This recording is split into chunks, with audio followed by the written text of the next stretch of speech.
Present ক্লাসে 30 জন দেয়া, ক্লাসে আছে 15 জন। ওই দিনও 30 জন প্রেজেন্ট দেয়া, তার আগের দিনগুলো তো 30, 32, 33 জন প্রেজেন্ট দেয়া, ক্লাসে হয়তো টোটাল আছে 35 জন। কিন্তু যেদিন আমি গেছি সেদিন 15-16 জন আছে। ঠিক আছে, অসুবিধা নাই, 15-16 জন আছে, তার মানে বাকি সব অ্যাবসেন্ট না। ওই দিনেও 30 জন প্রেজেন্ট দেয়া, বাকিরা কই? স্যার একটু আগে বাইরে গেছে, বাথরুমে গেছে, খাইতে গেছে। এই জিনিসগুলোর চেকগুলো অত্যন্ত গুরুত্বপূর্ণ। যাক, এগুলো নিয়ে আমরা আরো কথা বলবো। সো স্টুডেন্ট ডেটাটা খুব গুরুত্বপূর্ণ। আপনারা সকলে আইপিএমইএস ব্যবহার করেন। আইপিএমইএস এর কি প্রবলেমগুলো সেগুলো এই প্রত্যেকটা আমাদের সেশনের পরে লাস্ট স্লাইডে একটা কিউআর কোড দেওয়া থাকবে। আমি কুইকলি যদি আপনাদের দেখাই দিতে পারি, একটা কিউআর কোড দেওয়া থাকবে। এই কিউআর কোডটা সাথে একটা, এই যে কিউআর কোড দেখছেন, এই কিউআর কোডটার আপনারা যদি ফোন দিয়ে স্ক্যান করেন একটা সার্ভেতে চলে যাবেন। ওই সার্ভেটার উত্তরগুলো আপনারা প্রত্যেকটা সেশনের পরপরই দিয়ে দিবেন। এই সেশনটা শেষ হলে এই সার্ভেটা করে দিবেন, তখন এটা আবার খুলে দেবো। এই সার্ভেটা দিয়ে দিবেন, কারণ এখানে আমরা জানবো যে আপনারা কোন জায়গাগুলোতে কি কি ফেস করছেন। যে কথাগুলো আপনাদের সাথে বলছি সেই প্রশ্নগুলোই এখানে দেয়া আছে ওই সার্ভেতে। এই সার্ভেটা কমপ্লিট করবে। সো নাম্বার যেন ইনফ্লেটেড না থাকে ভেরিফাই করা।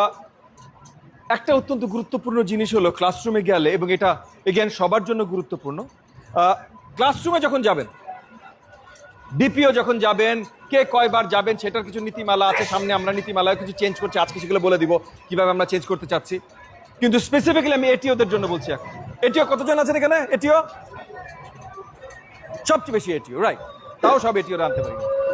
ইউপিটিসি ইনস্ট্রাক্টর, ইউপিটিসি, রাইট? এই দুই গ্রুপ। কারণ ইউপিটিসি যেহেতু ইউপিটিসি ইনস্ট্রাক্টর মোর লাইক টিও, এটিও আপনাদের দুইটা ক্লাস।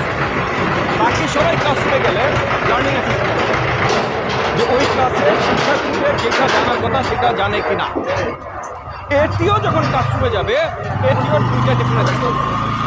একটা হলো শিক্ষার্থী ঠিকভাবে শিখছে কিনা, সেই অ্যাসেসমেন্টটা বেশিক্ষণের না, 10 মিনিট থেকে 15 মিনিট লাগে।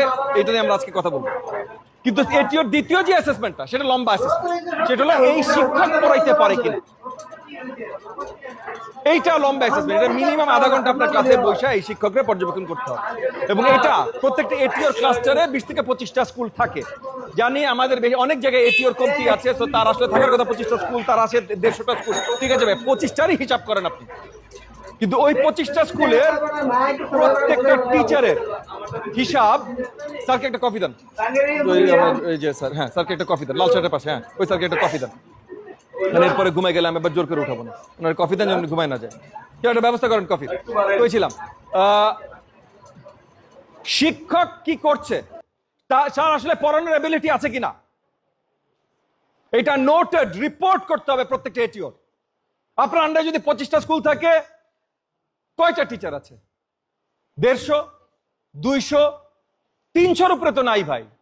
তাহলে আপনি ওই দায়িত্বে আছেন 300 জনের 1 বছর নেন পুরো রিপোর্ট দিতে, নেন না ভাই, অসুবিধা দেখি। কিন্তু আপনার প্রত্যেকটা টিচারের রিপোর্ট দিতে হবে। যেটা টিচারের রিপোর্ট কিন্তু এটা লার্নিং রিপোর্ট না। বাকি সবাই শুধু লার্নিং অ্যাসেস করবে, টিচার রিপোর্ট এটিও দিবে। এটা নিয়ে পরে আরেকটু পরে কথা বলছি।